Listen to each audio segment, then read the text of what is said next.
A freezing rainstorm swallowed downtown Chicago beneath sheets of silver and black. Midnight traffic crawled through the city like restless ghosts, headlights reflecting across soaked pavement, while thunder rolled above the skyline, behind the luxurious Blackthorn Hotel. Hidden from the glittering streets and expensive penthouses, an alley stretched into darkness like an open wound. At the far end of that alley, a young woman stumbled to the rain with blood running down her sleeve. Evelyn Hayes could barely breathe.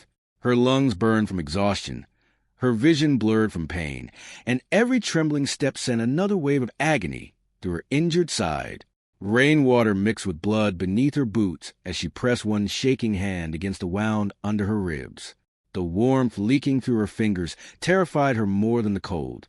She had been running for nearly 20 minutes. 20 minutes since she walked into the wrong underground parking garage beneath the Blackthorn Hotel. 20 minutes since she saw 3 men kneeling beside a body, while another man calmly carved a strange symbol into the victim's wrist. And 20 minutes since those same men realized she was watching. The memories slammed through her mind in broken flashes. A scream cut short, blood spreading across polished concrete, expensive shoes stepping through it without hesitation. And those eyes, cold, empty, inhuman. Evelyn forced herself forward, nearly slipping against the wet brick wall beside her. Her breathing turned ragged as distant voices echoed somewhere behind her. They were still looking for her. That realization hit harder than the freezing rain. Chicago suddenly felt enormous and claustrophobic at the same time. Millions of people packed into the city, yet nowhere safe enough to disappear. Every passing car sounded threatening. Every shadow felt alive. She had tried calling the police 15 minutes ago. No answer. Or maybe someone had answered. She could barely remember anymore. Fear had scrambled her thoughts into chaos. Another bolt of lightning cracked across the sky. For one brief second, the alley lit up bright enough for Evelyn to notice the blood covering her jacket. Panic clawed through her chest. If she stopped moving now, she would die here alone in the cold beside dumpsters and broken concrete, while strangers walked past without ever learning her name. A terrifying thought settled into her mind. Nobody was coming to save her. That realization nearly broke her. She pushed forward anyway, because survival, even hope of survival, was stronger than fear. At the mouth of the alley, black SUVs rolled silently onto the rain-soaked street. Evelyn froze instantly. The vehicles looked wrong for this neighborhood. Too expensive, too clean, too controlled. Their dark windows reflected city lights like mirrors, and even from a distance they radiated danger. The first SUV stopped beside the curb. Then the second. Men stepped out wearing dark tailor coats despite the storm.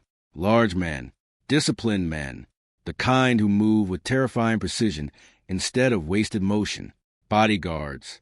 No, something worse. Evelyn's instinct screamed at her to run, but her legs nearly collapsed beneath her.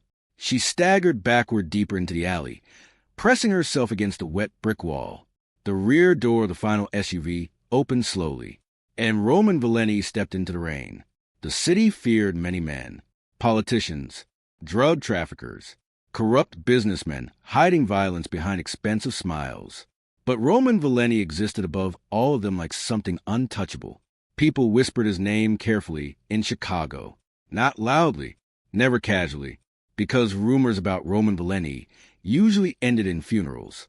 At 34 years old, he controlled half the city's underground operations through fear, intelligence, and ruthless efficiency. His empire stretched from luxury casinos to private shipping ports along Lake Michigan.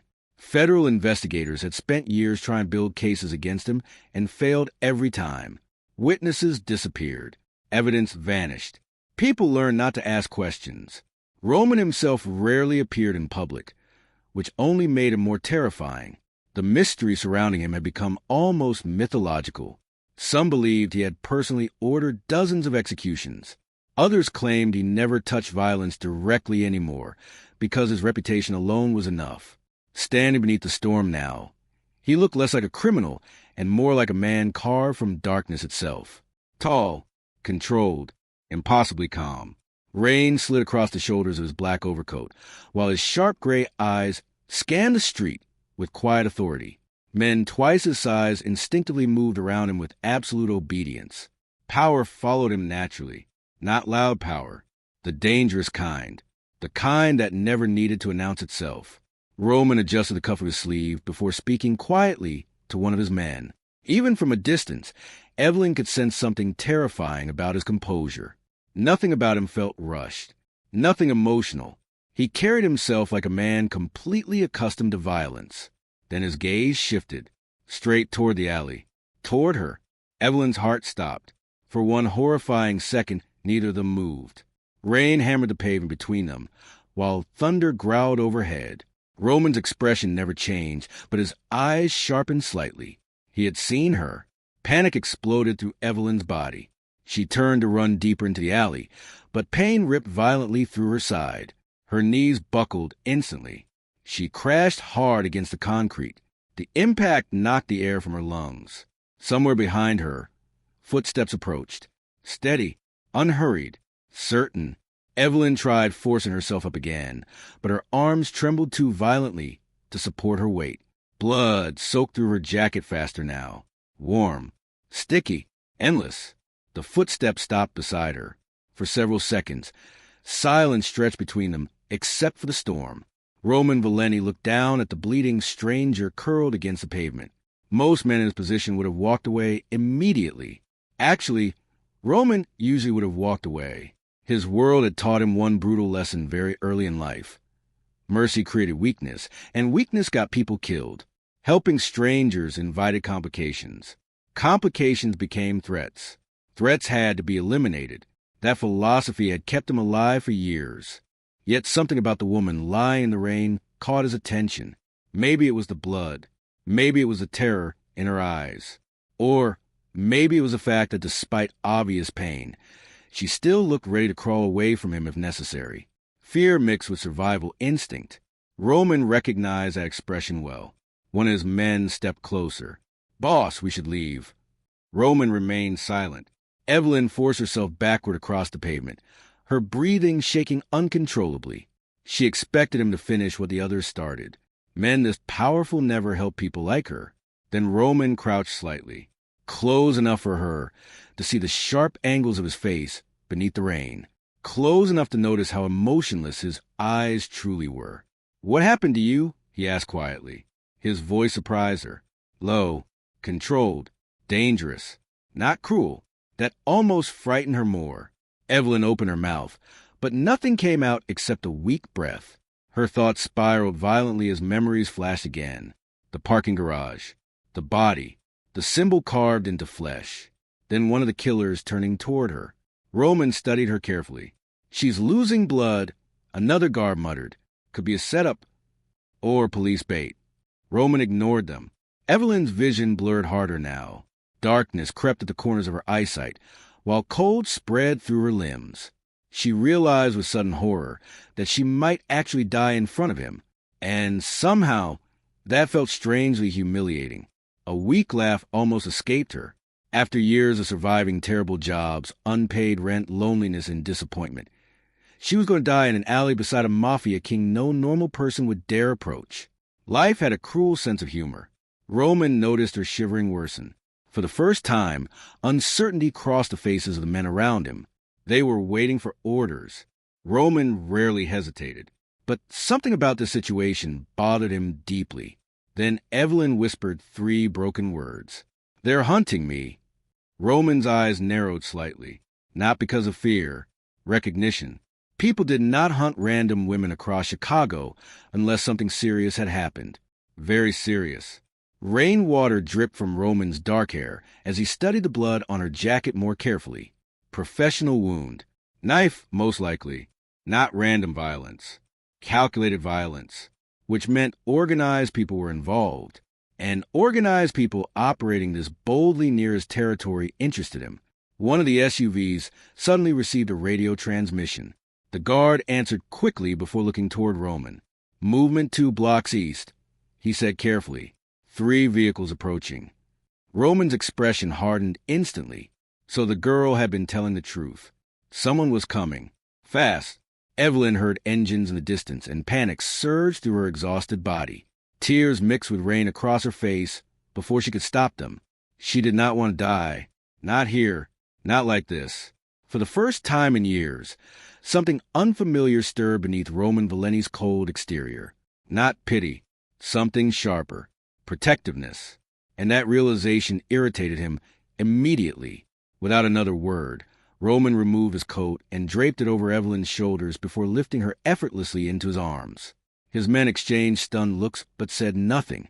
Nobody questioned Roman Valeni twice. Evelyn's head rested weakly against his chest as he carried her toward the armored SUV waiting beside the curb. Everything around her felt distant now. Blurred lights, rain, thunder. Then she noticed something. Blood smeared across Roman's hand where it pressed against her side. And beneath the blood, the exact same symbol she had seen carved into the dead man's wrist in the parking garage. The same symbol belonging to the men who tried to kill her. Everyone in Chicago feared Roman Valeni, not because they understood him, but because nobody truly did. Fear surrounded his name like smoke wrapped around fire. Politicians avoided mentioning him publicly. Detectives lowered their voices when investigations drifted too close to his businesses. Even rival crime families operated carefully around him, treating his territory like sacred ground where one mistake could start a war. Roman Valeni had built his empire quietly. That was what made him dangerous. Other criminals chased attention. They flaunted wealth, filled tabloids with scandals, and mistook visibility for power. Roman did the opposite. He stayed hidden behind layers of legitimate companies, luxury real estate, and carefully managed silence. But hidden power was still power. And everyone in Chicago understood one thing. If Roman Valeni wanted someone gone, they disappeared. No headlines, no bodies, just silence. The Valeni organization controlled shipping routes along the lakefront, private security firms, casinos, construction contracts, and dozens of businesses that looked perfectly clean on paper. Federal agencies had spent years trying to connect Roman directly to criminal operations, but evidence always vanished before charges could stick.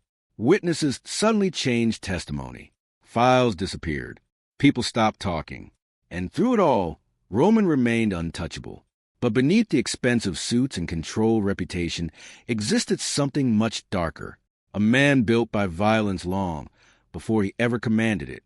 Roman learned early that weakness invited pain. His father taught him that lesson repeatedly. The Valeni household had never resembled a family.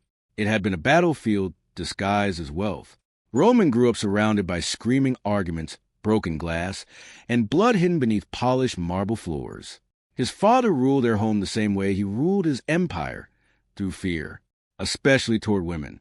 Roman had spent most of his childhood watching his mother survive, bruises hidden beneath makeup, and smiles forced through humiliation. By 14, he had already learned how cruelty changed people permanently.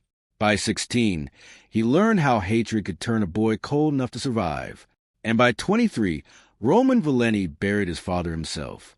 Not publicly, not legally, just permanently. After taking control of the organization, Roman changed many things about the empire. Some people considered him more dangerous than his father because he was smarter, calmer, and impossible to provoke emotionally. But there was one rule he never allowed anyone to break. Women and children remained untouched. No trafficking, no abuse, no violence against innocents.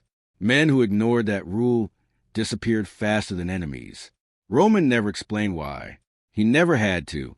Fear enforced his morality better than words ever could, which was exactly why the injured woman sleeping inside his mansion complicated everything. The Valeni estate sat far from downtown Chicago behind iron gates and heavily guarded walls overlooking Lake Michigan. The mansion itself resembled an expensive prison more than a home. Massive windows reflected gray morning skies, while armed security patrolled the grounds with military precision. Inside, silence dominated everything. No warmth, no comfort, just control. Evelyn Hayes woke slowly beneath expensive linen sheets with pain tearing through her side. The first thing she noticed was the ceiling. White, elegant, unfamiliar. The second thing she noticed was panic. Her eyes snapped open instantly as adrenaline surged through her exhausted body. She tried sitting up too quickly and immediately gasped from the stabbing pain near her ribs. Memory returned violently. The alley, the rain, Roman Valenti carrying her toward the armored SUV. And the symbol, that symbol. Fear curled through her stomach as she looked around the enormous bedroom. Dark wood furniture lined the walls beside expensive artwork and floor-to-ceiling windows overlooking frozen lakefront water. Somewhere deeper in the mansion, distant footsteps echoed faintly. She wasn't safe. She had simply been moved. Evelyn pushed herself carefully out of bed, despite the pain.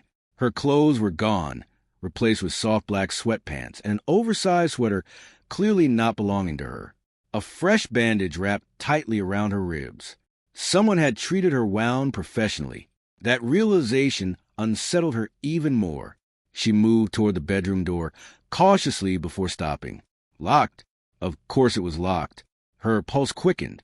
A prisoner, not a guest. A soft knock interrupted her spiraling thoughts. The door opened seconds later, revealing a middle-aged woman carrying a tray of food. "You should rest," the woman said calmly. Evelyn immediately stepped backward. "Where am I?" "The Valenti estate." The answer hit like ice water. Roman Valenti's house. Her throat tightened instantly. The woman placed a tray carefully on a nearby table. "You lost a lot of blood. The doctor said movement could reopen the stitches. What does he want from me?" The woman hesitated briefly before answering. "Mr. Valenti wants answers." Fear crawled through Evelyn's chest, because she wanted answers too. Starting with why the symbol on Roman's hand matched the men from the garage. The woman left quietly after that, locking the door again behind her. Evelyn barely touched the food. Instead, she sat near the window, trying to steady her breathing while memories slowly sharpened inside her mind. Her life before the alley suddenly felt very far away. 2 years earlier, Evelyn had still believed hard work guaranteed stability. She worked 3 jobs through college, graduated with honors in journalism, and moved to Chicago believing she could become someone important. Reality destroyed those dreams quickly. Student debt buried her. News companies collapsed around layoffs and corruption. Powerful people bought silence faster than reporters could expose truth. By 27, she was surviving instead of living. Freelance jobs, late rent payments, endless disappointment. Still, she never stopped believing truth mattered, which was exactly why she ended up nearly dead. Evelyn had been investigating financial corruption connected to luxury hotels downtown. At first, it looked simple: missing money, shell companies, illegal payments hidden through construction contracts. Then names started appearing repeatedly. Dangerous names. People connected to organized crime. She should have stopped immediately. Instead, curiosity pushed her deeper. And now she was trapped inside a mansion owned by one of the most feared men in America. A sudden knock interrupted her thoughts again. This time, Roman entered personally. The atmosphere changed the second he stepped inside. Not loudly, but completely. Roman wore a black dress shirt with sleeves rolled neatly to his forearms. Fresh scars lined one of his knuckles, subtle reminders that violence followed him naturally. His expression remained unreadable as always, but his sharp gray eyes studied Evelyn carefully. She instantly moved farther from him. Roman noticed. Interesting. Most people either froze around him or desperately tried pleasing him. Fear usually made humans predictable. But Evelyn looked ready to attack him with her bare hands despite being injured. "You should still be resting," Roman said calmly. "You should explain why I'm locked inside your house." "Protection.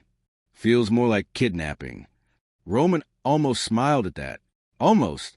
You were bleeding out in an alley," he replied. "I saved your life. You might also be connected to the people trying to kill me." Silence settled heavily between them. Roman studied her face carefully. "You saw the symbol," he said finally. Not a question, a realization. Evelyn's pulse spiked instantly. "What does it mean?" Roman ignored the question. "Tell me exactly what happened in the garage." She hesitated. Trusting powerful men had never ended well in her experience. Every wealthy man she investigated eventually revealed the same thing beneath polished appearances: corruption, manipulation, cruelty. Roman Valenti practically embodied danger, yet he had also stitched her wounds instead of leaving her to die. That contradiction confused her more than fear itself. "I was following a financial lead connected to Blackthorn Hotel. Evelyn admitted carefully, I heard noises in the underground garage and went looking. Roman remained silent. There was a body, she continued quietly. 3 men standing over him. One of them carved that symbol into the victim's wrist. Her breathing grew uneven. They saw me.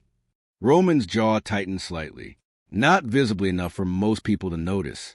But Evelyn did. Interesting. Roman moved toward the window slowly, deep in thought. The symbol belonged to an organization far older and more dangerous than ordinary crime syndicates. Most people inside Chicago's underworld didn't even know it existed. But Roman did, because years ago he helped destroy part of it, which meant whoever attacked Evelyn wasn't random. It was personal. A sharp knock interrupted the room. One of Roman's security men entered quickly. Massive shoulders, cold eyes, military posture. Problem? Roman asked quietly. The guard glanced briefly toward Evelyn before answering. Some of the men are concerned. Roman's expression darkened immediately. Concern meant angry. And angry men inside criminal organizations became dangerous fast. She saw too much. The guard continued carefully. People think keeping her alive creates unnecessary risk. Evelyn felt cold instantly. Roman's voice lowered dangerously. And the guard hesitated. Some think permanent solutions would be safer. Silence crashed heavily through the room. Roman turned slowly toward the man. Every ounce of warmth vanished from his expression. What did I say happens? Roman asked quietly. When someone threatens an innocent woman inside my house. The guard swallowed hard. Roman stepped closer. I asked you a question. They disappear. Correct. The room fell silent again. Even Evelyn could feel the fear radiating from the guard now, because Roman Valeni rarely raised his voice. He never needed to. Finally, Roman looked back toward Evelyn. For now, he said calmly, you stay here. For now, she repeated carefully. Roman ignored the question, but before leaving the room, he paused near the doorway. And for the first time since meeting him, Evelyn noticed something unexpected beneath all the cold control surrounding him. Exhaustion, not physical exhaustion. Something deeper. The kind carried by men who stopped believing they deserved peace a long time ago. Then he walked out without another word. Hours later, deep inside the mansion's lower security office, one of Roman's men quietly pulled out his phone. He waited until nobody was watching. Then he opened the surveillance feed from Evelyn's bedroom. Carefully, he snapped a photo of her alive inside the Valeni estate. A few seconds later, the image was sent to a private encrypted number saved under one name only, the Butcher. The rain finally stopped sometime before dawn, but the city of Chicago still looked bruised beneath the gray morning sky. Inside Roman Valeni's mansion, silence carried its own kind of danger, not the peaceful kind, the kind that warned people to lower their voices, avoid eye contact, and never ask questions they weren't prepared to die for. Elena Carter felt that silence the moment she woke up. Her eyes opened slowly against unfamiliar white ceilings. Pain immediately spread through her ribs like broken glass beneath her skin. The scent of antiseptic lingered in the air, mixed with something heavier beneath it. Cigar smoke, expensive cologne, old leather, a stranger's house, a dangerous man's house. Her pulse spiked. She pushed herself upright too quickly and nearly collapsed from dizziness. The stitches along her side burned violently. The room around her looked enormous. Dark wooden walls, floor-to-ceiling windows, a fireplace large enough to heat an entire apartment. Luxury built from blood money. That much she already knew. The memory of the alley returned in fragments. Running, rain, gunshots, men shouting, a black SUV, and Roman Valeni stepping out of the darkness like death wearing a tailored suit. Elena swung her legs over the side of the bed carefully. Her bare feet touched cold marble flooring. The bedroom door opened instantly. 2 armed guards stepped inside. Neither smiled. You shouldn't be standing, one of them said. Elena backed away instinctively. Where am I? Safe. People always said that right before something terrible happened. Her throat tightened. I need to leave. The guards exchanged a glance. That isn't happening. Fear climbed slowly into her chest. Not panic. Something colder. The The realization that she had escaped one cage only to wake up inside another. A few minutes later, Roman entered the room. The atmosphere changed immediately. Even the guards straightened subtly. Roman Valeni wore black dress pants and a charcoal shirt rolled at the sleeves, exposing tattooed forearms lined with old scars.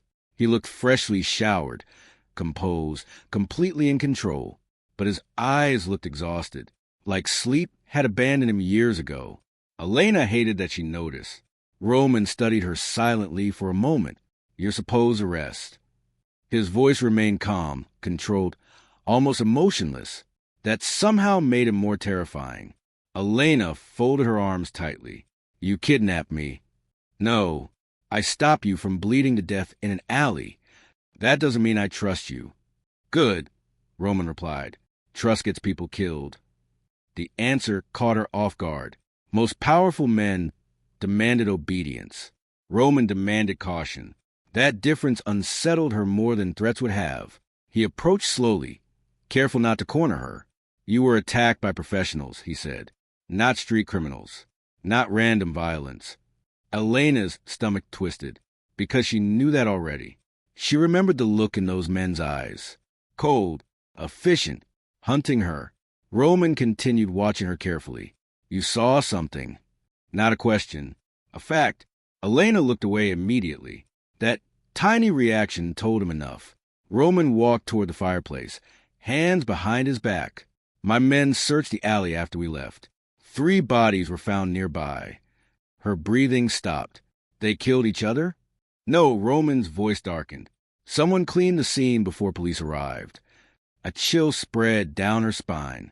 Whoever was hunting her had resources powerful enough to erase evidence within minutes. Roman turned toward her again. "That means the situation is bigger than you." Elena wanted to deny everything, wanted to pretend she remembered nothing, but fear had already exhausted her. And deep down, she knew one terrifying truth. Roman Valeni might be the only reason she was still alive. "What happens if I tell you?" she asked quietly. Roman's expression didn't change. "That depends on what you know." Silence filled the room. Then slowly, unwillingly, fragments began surfacing from the darkest parts of her memory. A private charity gala downtown, a luxury hotel, politicians, billionaires, security guards everywhere. Elena had only been there because she worked catering shifts through an event staffing company. Simple job, easy money. She had been clearing empty glasses near one of the restricted hallways when she heard screaming behind a locked conference room door. At first, she thought it was an argument. Then she heard crying, terrified crying, the kind no one forgets. Roman listened without interrupting. Elena swallowed hard before continuing. One of the guards left the door open for a second. Her hands started shaking. There were girls inside. Roman's eyes sharpened immediately. Young girls. The room suddenly felt colder. Elena forced herself to continue. They looked drugged. Some were crying. Some couldn't even stand. Roman's jaw tightened. Not visibly. Just enough. Enough for Elena to realize this affected him more than he wanted to admit. She continued quietly. There were men arguing about transportation routes, payments, politicians protecting shipments. Roman stepped closer slowly. "What shipments?" Elena looked sick. "That's the problem," she whispered. "I think the girls were the shipments." Silence. Dead silence. Even the guards near the door looked disturbed. Roman's expression became unreadable, but something dangerous shifted behind his eyes. Not surprise. Recognition. Because Roman Valeni understood exactly what kind of operation she had stumbled into. Human trafficking. Not small scale. Not local. National. Protected by people with power. Elena looked at him carefully. "You already knew something like this existed." Roman didn't answer immediately. That answer alone told her enough. Powerful men always knew more than they admitted. Finally, he spoke. "There are organizations in this city even I avoid touching."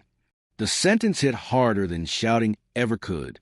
Because Roman Valeni wasn't feared because he lacked power. He was feared because almost nobody had more. And if even he considered these people dangerous, then Elena had witnessed something catastrophic. Roman moved toward the window, overlooking the estate grounds. His mind worked rapidly now. Missing girls, political corruption, underground transportation routes, and a witness accidentally left alive. This wasn't random violence. This was organized infrastructure, expensive infrastructure. Someone had spent years building it. And now Elena Carter threatened to expose everything. Roman looked toward one of his guards. Double security. The guard nodded immediately. No one enters this property without my approval. Elena stared at him. You really think they'll come here?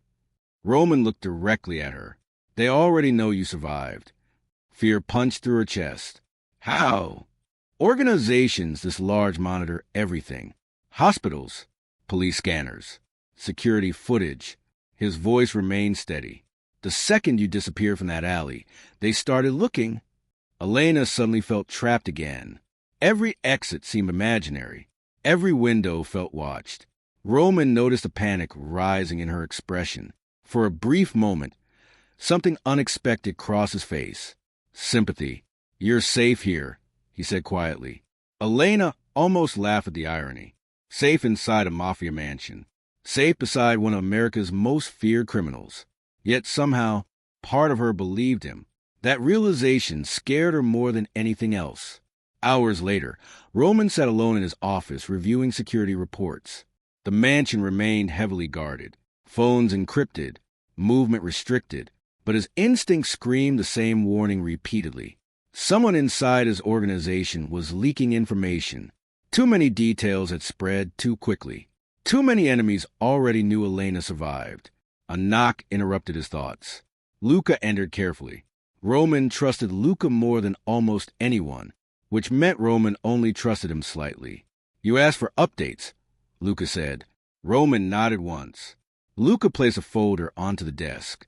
The men from the alley belonged to a private security group connected to Harbor Logistics. Roman's eyes narrowed immediately. Harbor Logistics appeared legitimate publicly. Shipping, imports, transportation.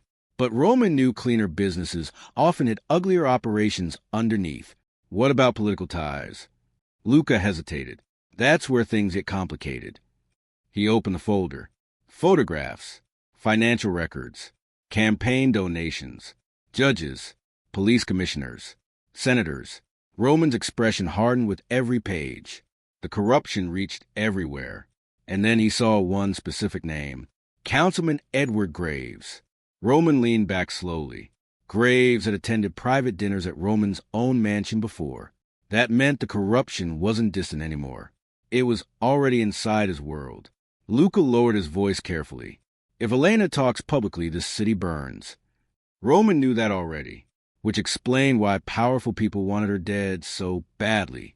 A witness like her could destroy careers, governments, entire criminal empires. Roman closed the folder slowly, then asked the one question that mattered most. Can we trust our own people? Luca didn't answer immediately. That silence was enough. Meanwhile, upstairs, Elena stood alone in the guest bedroom bathroom staring at herself in the mirror. Bruised face, bandaged ribs, fear carved into exhausted eyes. She barely recognized herself anymore. The worst part wasn't the violence. It was the guilt, because somewhere out there, those girls were still trapped, and she had escaped while they remained behind. The thought poisoned her. A soft knock interrupted her spiraling thoughts. Roman entered moments later carrying a tray of food. The sight looked almost absurd.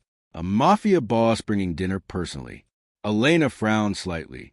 You have employees for this. They make terrible coffee. Despite herself, a tiny laugh escaped her. Roman noticed, and for one dangerous second, the tension between them shifted. Not romance. Something more fragile.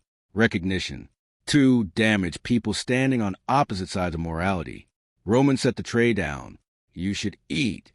Elena sat carefully near the edge of the bed. Why are you helping me? Roman looked toward the darkening windows, then finally answered honestly. Because no one helped my mother. The confession landed heavily between them. Roman rarely spoke about his past. Almost never voluntarily. But once spoken, the image became impossible to ignore. A frightened woman, a violent world, A child learning power mattered more than kindness. Elena studied him differently after that. Not softer, just clearer. Roman noticed a shift immediately and looked away first. That alone surprised her.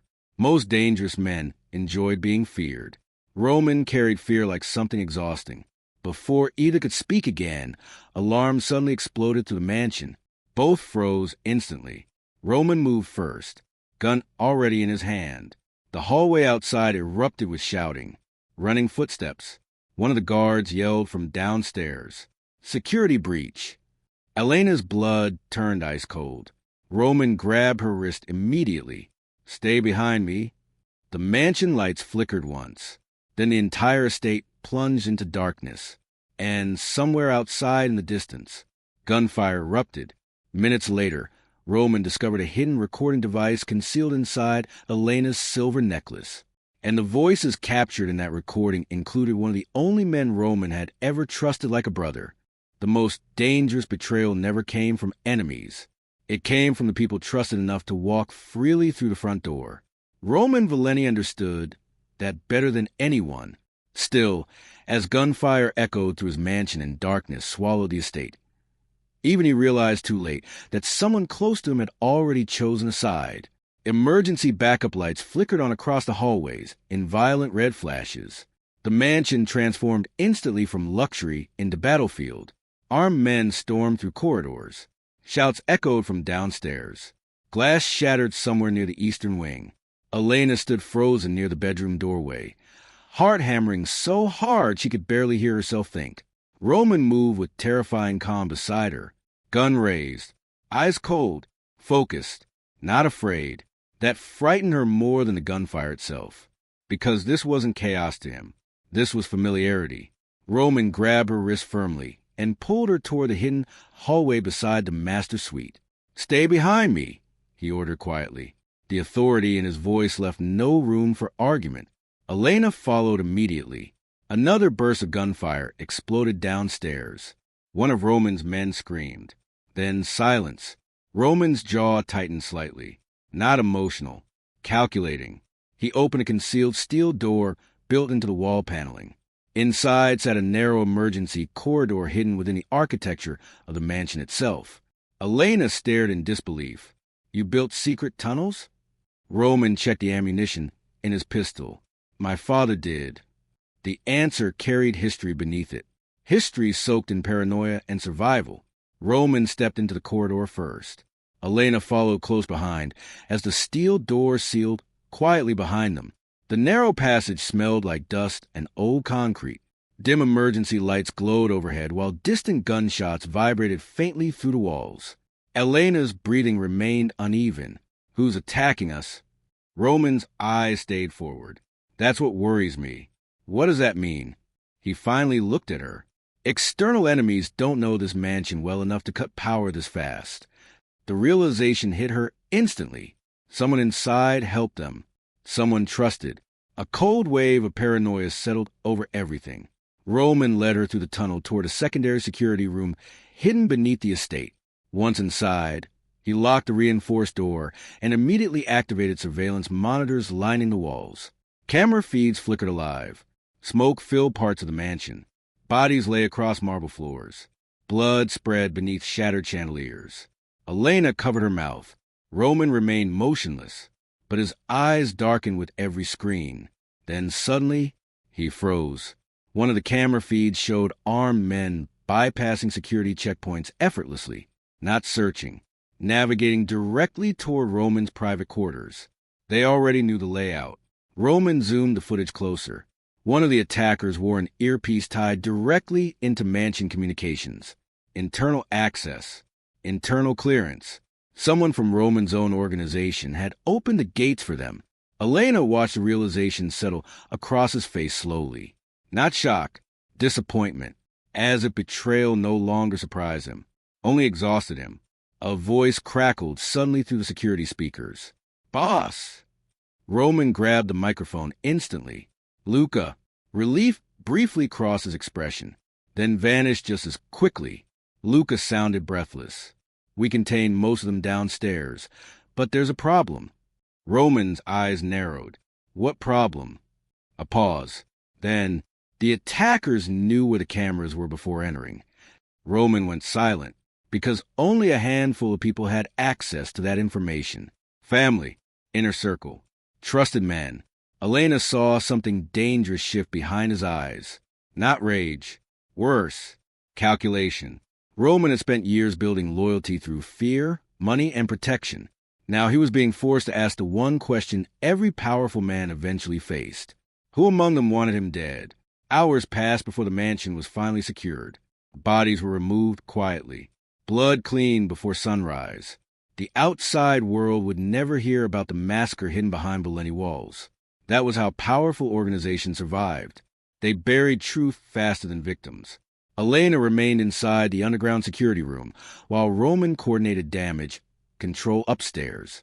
But even alone, she could feel the atmosphere changing. The guards outside now watched each other more than hallways.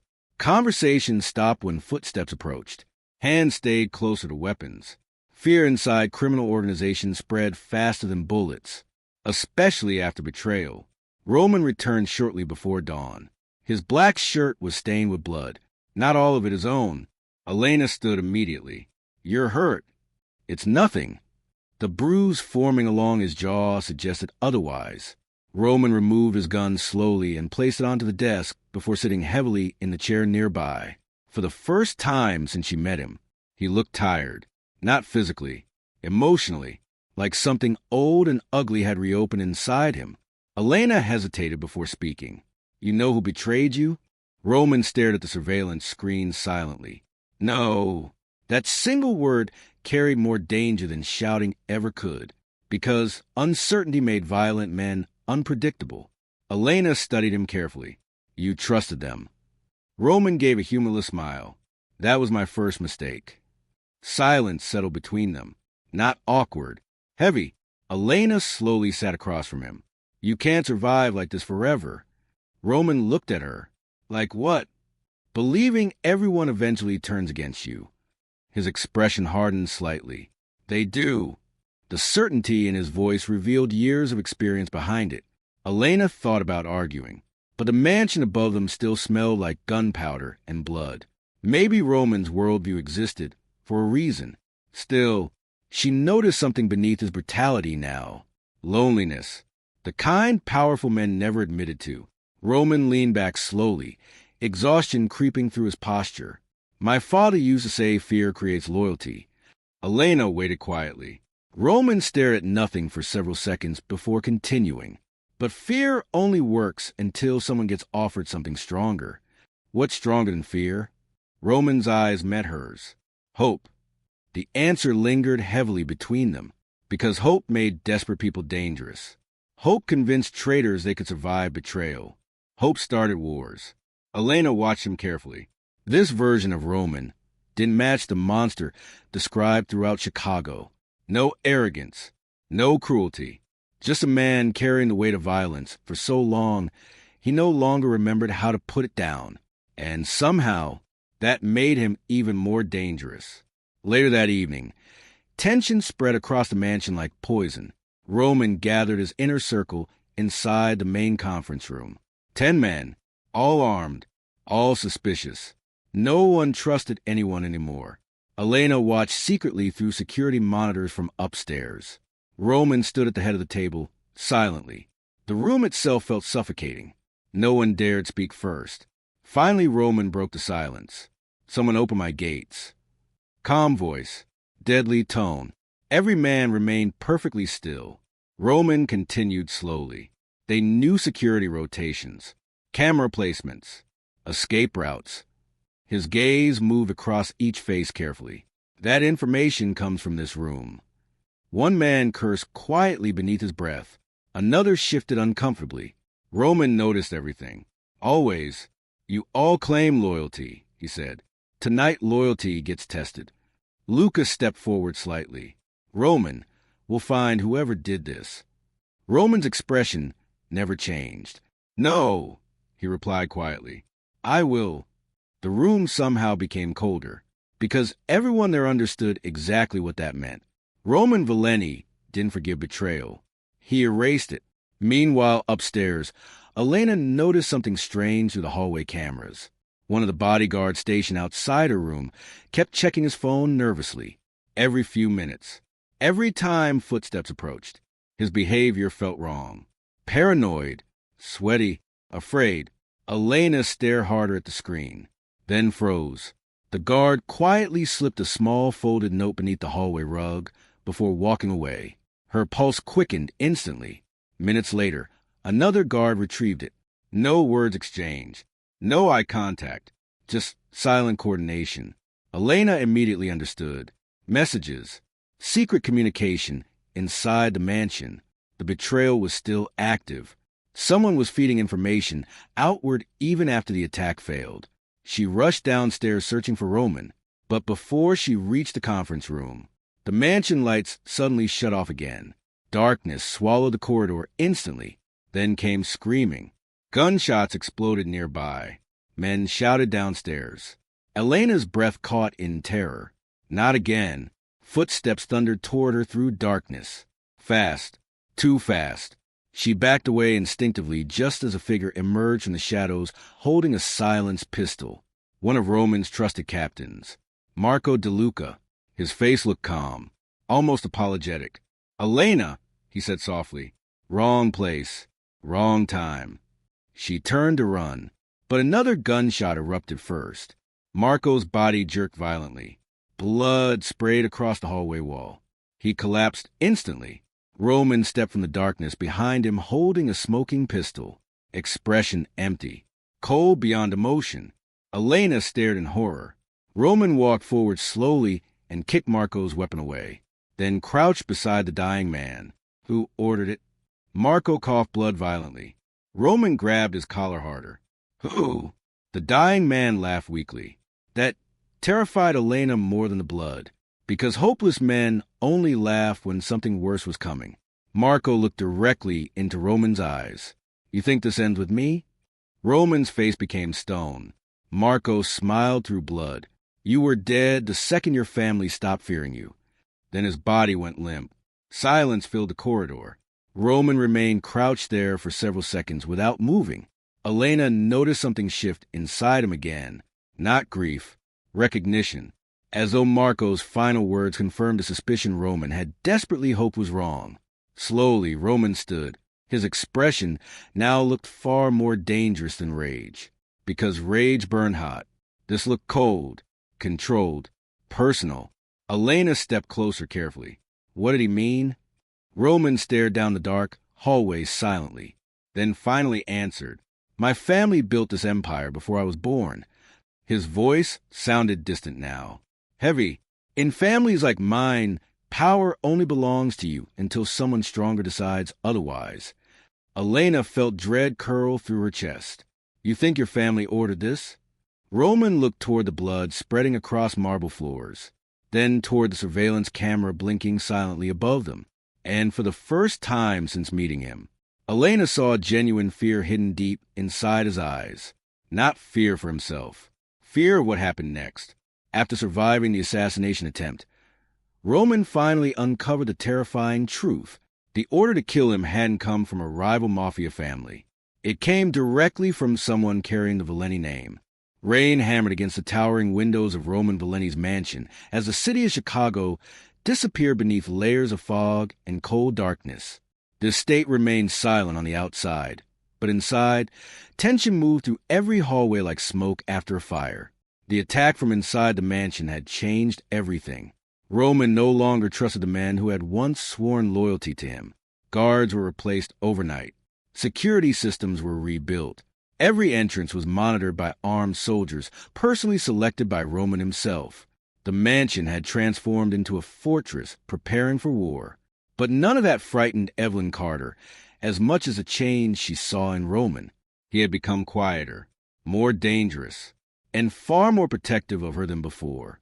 Evelyn noticed it in the smallest ways. The extra guard outside her room, the way Roman personally inspected every vehicle before she entered it, the way his eyes constantly searched every corner whenever she walked beside him. It was no longer simple protection. It was obsession wrapped in control. and that terrified her almost as much as it comforted her. For days, Evelyn tried convincing herself that her growing attachment to him was only survival. Roman had saved her life, protected her, given her safety when the entire city wanted her dead. But deep inside, she knew the truth had become more dangerous than the men hunting her. She was beginning to need him emotionally. That realization followed her everywhere. It stayed with her during sleepless nights inside the oversized guest room overlooking the frozen lake behind the mansion. It haunted her every time Roman silently entered a room, and every conversation suddenly lost its noise. He carried darkness around him naturally, yet somehow beside him, she no longer felt alone. That frightened her more than bullets ever could, because men like Roman Valeni destroyed everything they touched, and still, part of her wanted to belong to him completely. Across the city, Roman sat inside his private office surrounded by files, photographs, and surveillance reports connected to the trafficking network Evelyn had accidentally witnessed weeks earlier. The deeper he investigated, the uglier the truth became. Politicians, federal agents, judges, business executives, entire bloodlines of powerful American families were involved in the operation. Children disappeared through fake immigration programs. Young women were sold through luxury escort services disguised as international charities. Millions of dollars moved through offshore accounts protected by politicians standing in front of cameras pretending to defend justice. Roman had built his empire through violence and fear, but even he felt disgusted by what he was uncovering. The criminal world followed rules. The people behind this network followed none. A knock interrupted his thoughts. Luca entered carefully, carrying another folder filled with intercepted communications. The Moretti family moved money through 3 different ports this week, Luca said quietly, and someone inside the government cleared every shipment. Roman leaned back slowly. The Moretti family, one of the oldest mafia bloodlines in America, and one of the few organizations powerful enough to challenge the Valenis directly. Roman opened the folder without emotion, but his mind remained somewhere else entirely. Evelyn. Even thinking her name weakened his concentration now. That alone made him angry. Roman had spent years building emotional walls impossible to break. His father's brutal upbringing had taught him one lesson repeatedly. Attachment created weakness. Weakness got people killed. Roman watched his own mother die because his father loved her too openly. Enemies used that love against him. They kidnapped her, tortured her, left her body where Roman could find it as a child.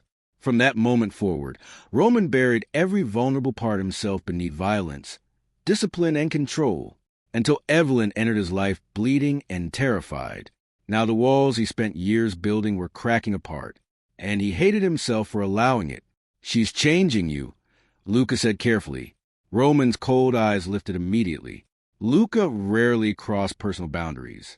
But this time, neither man denied the truth. Roman closed the file slowly. "She's becoming leverage," he answered. Luca studied him for a moment before speaking again. "No," he said quietly. "She's becoming human to you." The room fell silent. Roman looked away first. Hours later, Evelyn wandered to the mansion library, unable to sleep. The massive room smelled of leather, cedarwood, and old paper. Thousands of books lined dark wooden shelves stretching toward the ceiling. For someone like Roman, the collection felt strangely intimate. It revealed a side of him nobody else likely understood. History, philosophy, psychology, military strategy, poetry. The books exposed intelligence beneath brutality. Evelyn carefully touched one of the shelves before hearing footsteps behind her. Roman entered wearing a black dress shirt with rolled sleeves, exhaustion visible beneath his calm expression. Neither of them spoke immediately. The silence between them no longer felt uncomfortable. That was the problem. "You should be sleeping," Roman finally said. "So should you." His eyes rested on her for several seconds before he walked toward the fireplace. The glow of the flame softened the harsh lines of his face slightly. For the first time since meeting him, Evelyn saw something almost peaceful in him. Almost. "I used to think powerful men were all the same," Evelyn admitted quietly. Roman gave a faint, humorless smile. "They usually are." "No," she said softly. "Most powerful men want people to fear them because they're insecure. Roman looked at her carefully. And me? You already know people fear you. That answer lingered heavily between them. Evelyn hated how easily she understood him now. Roman frightened entire cities without raising his voice because he believed emotions were liabilities. Everything about him was built on control. But beneath that control was exhaustion, loneliness, pain, and somehow she had begun seeing all of it. That emotional connection pulled her toward him in ways logic could no longer stop. Roman stepped closer slowly. Too close. You should stay away from me, he said quietly. Evelyn's pulse quickened immediately, but she didn't move. Why? Because eventually, Roman answered, everything around me burns. The honesty in his voice shook her more than anger ever could. Roman Valeni did not fear bullets. He feared attachment. And for the first time in years, he looked genuinely afraid. Evelyn realized then that Roman's greatest weakness was not violence. It was the possibility of caring about someone enough to lose control. That realization changed something between them permanently. From that night forward, emotional distance became impossible. Over the next several days, Evelyn began helping Roman organize information connected to the trafficking network. Her memory of faces, symbols, and coded conversations became useful. Very useful. Roman trusted almost nobody inside his organization anymore. But strangely, he trusted her instincts. Together they uncovered patterns hidden inside financial records and shipping routes. Entire operations connected back to influential political families across multiple states. The conspiracy reached far beyond organized crime. This was an empire protected by people the public considered untouchable. And every discovery pushed Roman closer toward open war. One evening, Evelyn found Roman standing alone on the mansion balcony overlooking the frozen lake. Snow drifted slowly through the air around him. For once, no guards followed him. No weapons rested in his hands. He looked less like a mafia king and more like a man carrying unbearable weight alone. Evelyn stepped beside him quietly. Roman didn't look surprised. You keep trying to protect everyone, she said softly. That's my responsibility. No, she answered. It's your punishment. His jaw tightened slightly. Evelyn understood him too well now. Roman spent his entire life controlling violence because chaos once destroyed his family. Every empire he built afterward became armor against helplessness. But armor became prisons eventually. You think loving someone makes you weak? Evelyn continued carefully. Roman finally looked at her. It does. Maybe, she whispered. But pretending not to love anyone destroys people too. The words hit harder than she intended. Roman looked away immediately. For several seconds, neither moved. Then, unexpectedly, Roman reached toward her face carefully, almost cautiously, like touching something fragile enough to disappear. His hand rested against her cheek. Warm, gentle, completely opposite from the ruthless monster the city feared. Evelyn stopped breathing for a moment, because deep down, she already knew crossing this emotional line would destroy both of them eventually, and still neither stepped away. Roman lowered his forehead against hers briefly. No words, no promises, only silence filled with dangerous emotion neither could control anymore. For one impossible moment, the violence surrounding their lives disappeared completely. Then Roman's phone rang. Reality returned instantly. Roman answered immediately, his expression darkening with every second he listened. By the time the call ended, the softness inside him had vanished. What happened? Evelyn asked quietly. Roman stared toward the frozen lake with unreadable eyes. One of my informants inside the Moretti organization was found dead. Evelyn felt cold fear settle inside her stomach. Roman continued speaking carefully. They tortured him before killing him. The atmosphere shifted immediately. War was getting closer, and enemies were becoming desperate. Hours later, Roman locked himself inside his office reviewing encrypted files sent from a private investigator working deep inside the Valeni bloodline. The investigator had uncovered something disturbing, very disturbing. Roman opened the final attachment slowly. Inside was a confidential execution order. Target, Evelyn Carter. Authorization approved by a Valeni family member. Roman's eyes darkened instantly as he continued reading.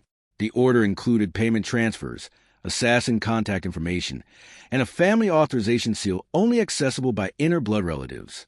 Someone inside his own family had ordered Evelyn's death. Then Roman reached the final page. And for the first time in years, the Ruthless Mafia king looked genuinely shaken, because the signature approving her execution belonged to his younger brother. Roman Valeni had spent his entire life building fear. By the time the first explosion shattered the northern side of Chicago, his name had already become more powerful than the police department, more dangerous than the politicians who secretly funded half the criminal operations in the city. Men feared him because he never hesitated. Rivals feared him because he never forgave betrayal. And the city feared him because whenever Roman Valeni went to war, innocent people suffered first. But this time felt different. This time, the violence was personal. The black SUV sped through downtown Chicago, while smoke climbed into the dark morning sky. Sirens echoed across the streets like endless alarms warning the city that something irreversible had begun. Buildings burned near the Harbor District. Gunfire erupted between intersections. News helicopters circled overhead, while reporters called it gang violence without understanding the truth beneath the bloodshed. This was not random violence. This was organized destruction. And every powerful family in Chicago had already chosen a side. Inside the armored vehicle, Roman sat silently while blood dripped slowly from the cut above his eyebrow. One of his safe houses had been attacked less than an hour earlier. 12 men were dead. 2 warehouses had exploded within minutes of each other. Several trusted captains had vanished without warning. Someone was dismantling his empire piece by piece. And they were doing it from the inside. Across from him sat Evelyn Carter, the woman who was never supposed to survive long enough to become part of this war. Her hands trembled slightly as she watched flames consume another building outside the window. The city no longer looked real. Chicago had transformed into something violent and unstable overnight. Roman noticed her staring. For a brief moment, his hardened expression softened, not because the war frightened him, because he knew she was beginning to understand how dangerous his world truly was.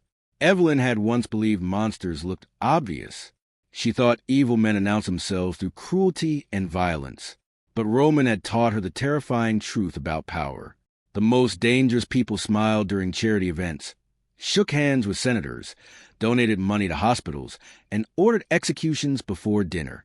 The trafficking network she accidentally uncovered was larger than she had imagined.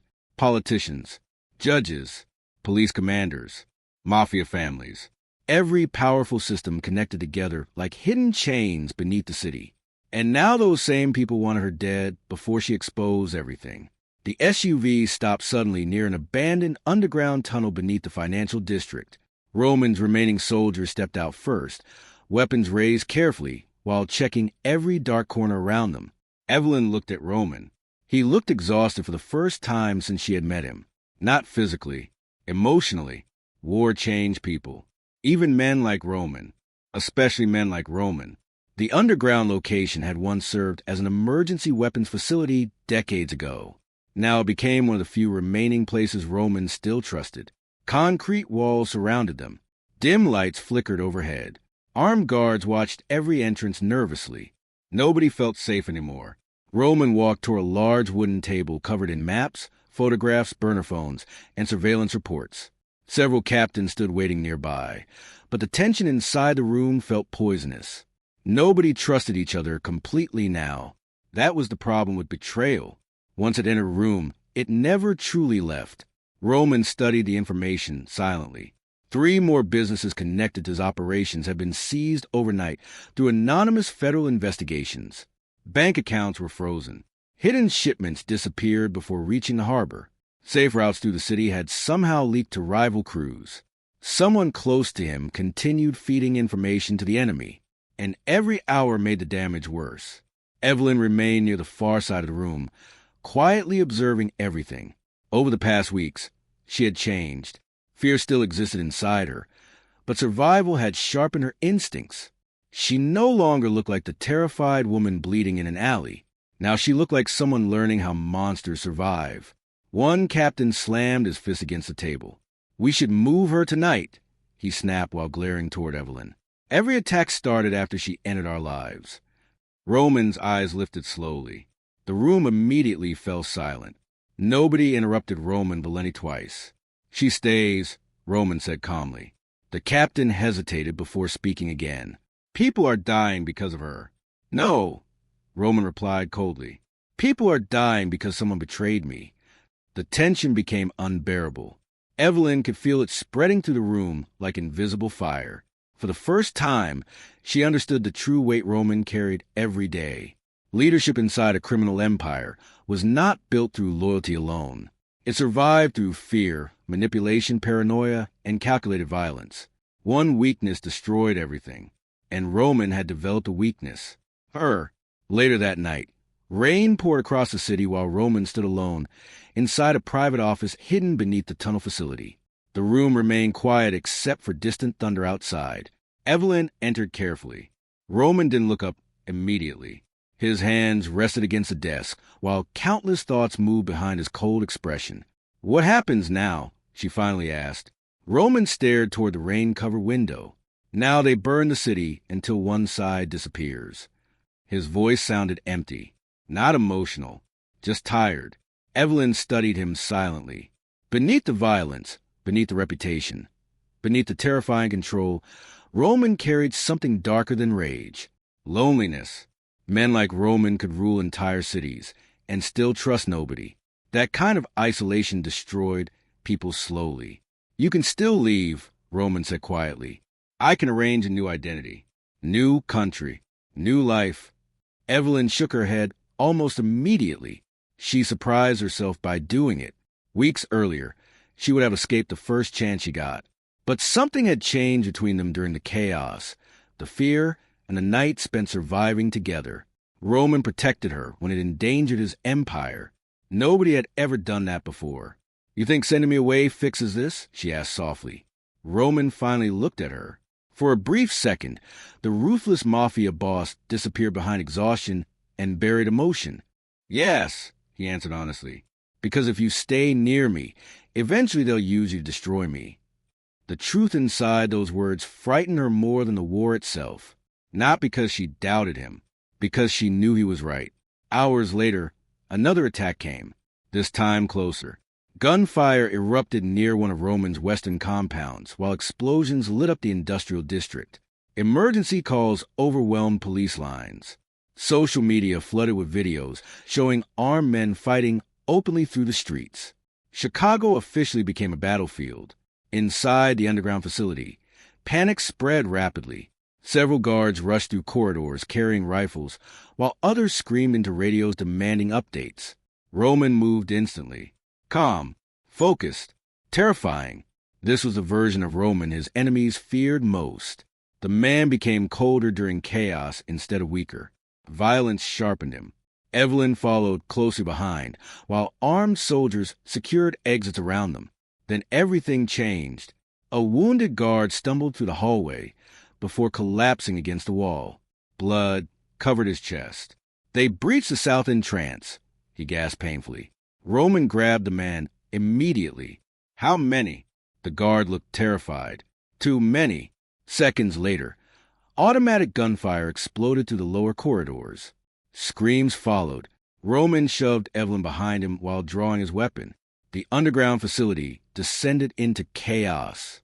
Men fired through concrete hallways while smoke filled the air. Bullets shattered lights overhead. Roman moved through the violence with horrifying precision, eliminating threats without hesitation, while protecting Evelyn behind him at every turn. But the attackers knew the facility too well. That was the terrifying part. They understood layouts, escape routes, security blind spots. Someone had betrayed them again. During the firefight, Evelyn noticed one wounded attacker crawling across the floor toward a dropped grenade. Without thinking, she grabbed a nearby metal pipe and struck his arm before he could pull the pin. Roman turned toward her briefly. Surprise flashed across his face. Then pride. For the first time, Evelyn realized she was no longer simply surviving Roman's world. She was becoming part of it. The battle lasted nearly 20 brutal minutes before the remaining attackers retreated through the tunnels. Bodies covered the concrete floors. Smoke drifted through shattered hallways. Roman stood motionless while surveying the destruction around him. 7 more loyal men dead. Another safe location compromised. Another betrayal. Evelyn stepped closer carefully. Then Roman noticed something horrifying. One of the dead attackers wore a silver ring marked with the Valeni family crest. His own bloodline. The realization darkened Roman's expression instantly. This war had become larger than rival families or criminal territory. Someone inside the Valeni family itself wanted him erased completely. Later that morning, Roman entered a hidden surveillance room alone, while rain continued hammering the city above. One surviving captain handed him a sealed envelope recovered from the attackers. Roman opened it slowly. Inside were photographs, pictures of Evelyn, detailed surveillance reports, execution schedules, and one final document carrying a signature Roman recognized immediately. His uncle, Matteo Valeni, one of the most powerful figures within the family organization. Roman stared silently at the signature for several long seconds. The betrayal reached deeper than he imagined. Not business, not strategy, blood, family. The people who raised him had officially ordered the death of the woman he loved. Before Roman could process the full weight of that realization, another emergency transmission came through the radio system. A convoy carrying his remaining financial reserves had been ambushed near the riverfront. No survivors. Roman closed his eyes briefly. For the first time in years, the great Roman Valeni looked like a man standing at the edge of complete destruction. And somewhere beyond the burning city, hidden enemies prepared their final move. Because while Chicago believed Roman Valeni still controlled the war, the truth was far more terrifying. Someone had already begun planning his funeral. Chicago buried Roman Valeni on a gray afternoon filled with rain, silence, and fear. The funeral itself looked more like a political summit than a memorial. Black armored vehicles lined the streets for blocks. Crime bosses arrived surrounded by guards carrying automatic weapons beneath expensive coats. Politicians attended secretly through underground entrances to avoid media attention. Even police officers stayed far from the cemetery, understanding that this was not a normal funeral. This was the burial of a king. Or at least, that was what the city believed. 3 weeks after the ambush that destroyed Roman's convoy near the riverfront, the official story remained unchanged. Roman Valeni was dead, burned inside the wreckage after rival families launched the most violent attack in modern Chicago Mafia history. News channels called it the end of an era. Enemies celebrated quietly behind closed doors. And somewhere beneath all the lies, the real Roman Valeni watched his own funeral from the shadows. Hidden inside an abandoned church nearly 50 miles outside Chicago, Roman stood near a broken stained glass window while rain struck the roof overhead. His face looked thinner now, harder. The wound near his ribs still hadn't fully healed from the ambush, but physical pain no longer mattered. Betrayal changed pain into something colder, something permanent. The ambush had nearly killed him. Half his men died protecting him while explosions turned the convoy into twisted metal and fire. Roman survived only because one loyal driver forced his vehicle off the bridge seconds before the second bomb detonated. The driver drowned in the river afterward. Roman never forgot loyalty like that. Now he lived like a ghost while the city tore itself apart without him. Across Chicago, violence spread daily between rival organizations fighting for control over territory Roman once ruled completely. Smaller gangs robbed businesses openly. Drug routes shifted constantly. Corrupt officials changed alliances every week. Without Roman controlling the streets through fear, the city became unstable. But the most dangerous part was not the chaos. It was the illusion. His enemies believed they had already won. That mistake would eventually destroy them. Inside the church, Roman studied maps spread across an old wooden table. Names were circled in red ink. Politicians, police captains, family members. Every person connected to the conspiracy that betrayed him. At the center of everything stood one name, Matteo Valeni, his uncle, the man who helped raise him after childhood tragedy destroyed the rest of their family. Roman remembered being 13 years old, standing in freezing rain outside his parents' funeral, while Matteo placed a hand on his shoulder and promised that family would always protect family. That promise became poison. Now Roman understood the truth about power. Sometimes the people who loved you most became the ones most capable of destroying you. A loud knock echoed through the church doors. Roman reached for his weapon immediately before one of his remaining guards entered carefully. "There's a package," the guard said nervously. Roman frowned. "No return address." The package sat alone near the entrance, wrapped in dark paper, stained with water. Roman approached cautiously, while several armed men prepared for explosives. But when Roman opened the box, silence consumed the room instantly. Inside rested a single bullet, covered in blood. Beneath it sat a handwritten message. "I'm coming for everyone." Roman stared at the words without emotion, but inside him, something dark awakened fully, because he recognized the handwriting. Luca Moretti, the man he once trusted like a brother. The same man who disappeared weeks before the ambush. The same man Roman defended for years against accusations from rival crews. The same man now hunting every surviving piece of Roman's empire. For several long seconds, nobody spoke. Then Roman smiled slightly. Not happiness. Something colder. Luca had just confirmed the war was personal. Meanwhile, back in Chicago, Evelyn Carter sat alone inside a secure apartment hidden beneath a luxury hotel. Roman's death had shattered something inside her over the past weeks. She barely slept anymore, barely ate. Every news report about violence in the city reminded her of him. The terrifying part was realizing how deeply he had become part of her life. She once feared Roman Valenti more than anyone alive. Now the world felt emptier without him in it. The apartment remained heavily guarded because enemies still searched for her constantly. Roman's surviving loyalists protected her under strict instructions given before his death. But safety no longer comforted her. Grief changed everything. At night, she replayed memories endlessly. Roman standing silently beside windows during storms. Roman covering her shoulders with his coat, without speaking. Roman looking at her like she represented the last piece of humanity he still trusted. She hated herself for missing him this much. Because loving men like Roman destroyed people eventually. A sudden knock interrupted her thoughts. One of Roman's trusted captains entered holding a burner phone. "There's someone asking for you," he said quietly. Evelyn frowned. "Who?" The captain hesitated strangely. Then he handed her the phone. Her hands trembled slightly as she lifted it toward her ear. Silence answered first. Then a familiar voice spoke calmly. "Did you really think death would stop me?" Evelyn froze completely. Her breathing stopped. For one impossible second, she believed grief had broken her mind. But then Roman spoke again.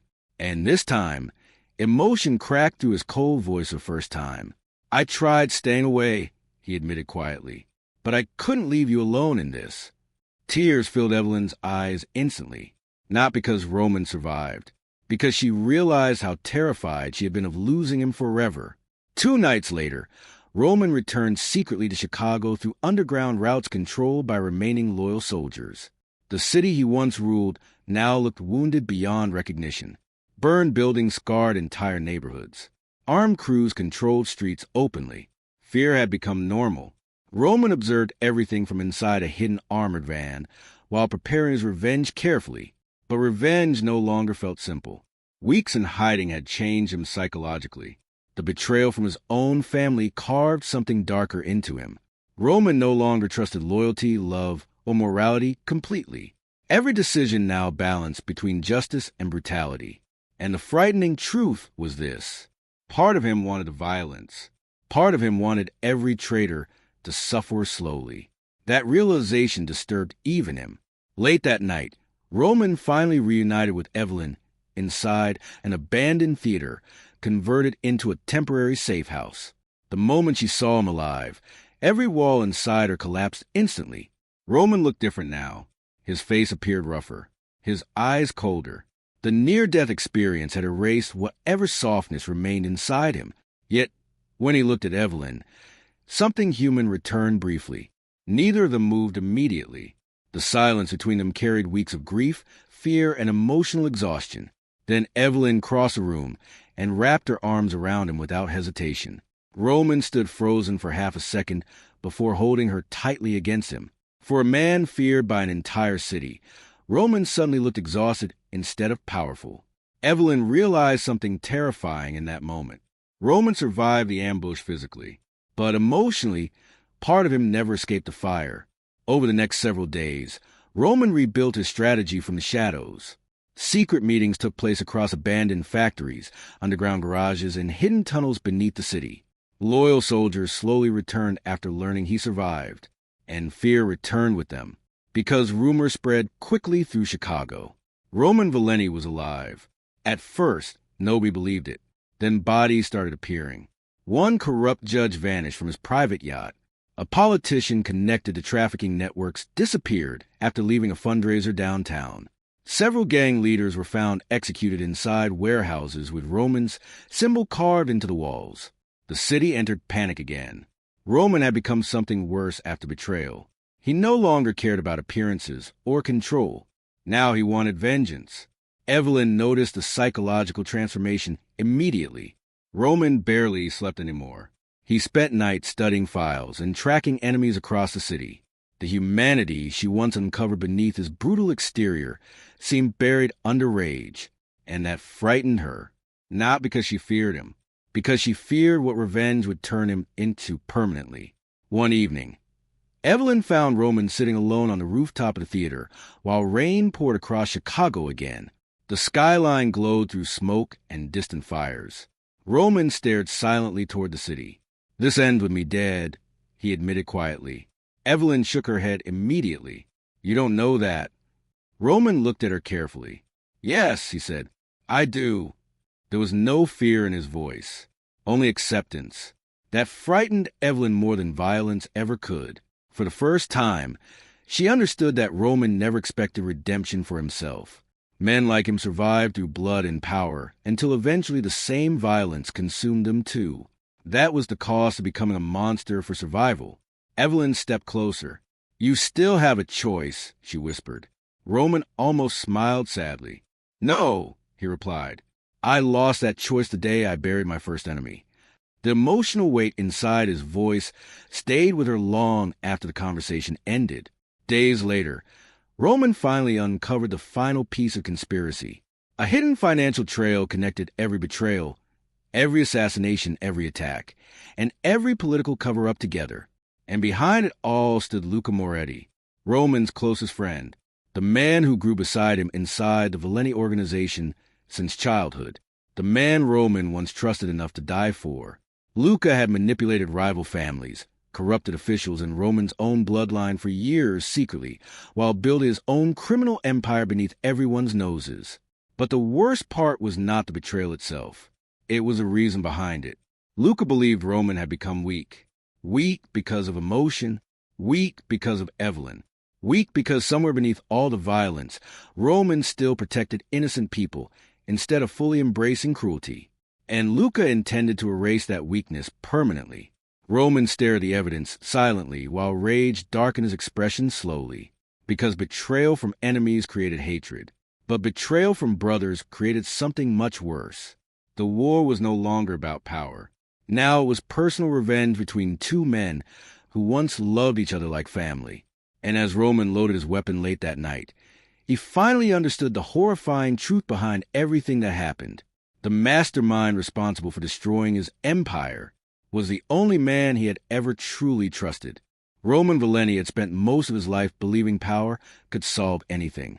Power built fear. Fear built loyalty. Loyalty built survival. That was the rule Chicago had obeyed for years under his empire. But as the city drowned in smoke, betrayal, and bloodshed, Roman finally understood something terrifying. Power could protect an empire, but it could not protect the people he loved. The abandoned steel factory near the southern docks had become the final battlefield.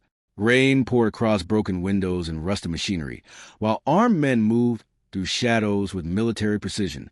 The entire property had been transformed into a fortress guarded by mercenaries, corrupt police officers, and hired killers loyal to the organization secretly controlling Chicago from behind the curtain for decades. Roman stood inside a stolen armored truck parked several blocks away, studying the factory through binoculars. His expression remained calm, but the darkness inside him had changed completely since the ambush that nearly killed him weeks earlier. The man who once ruled to control fear had become something colder, something harder. His survival had not healed him. It had stripped away the last pieces of mercy he once possessed.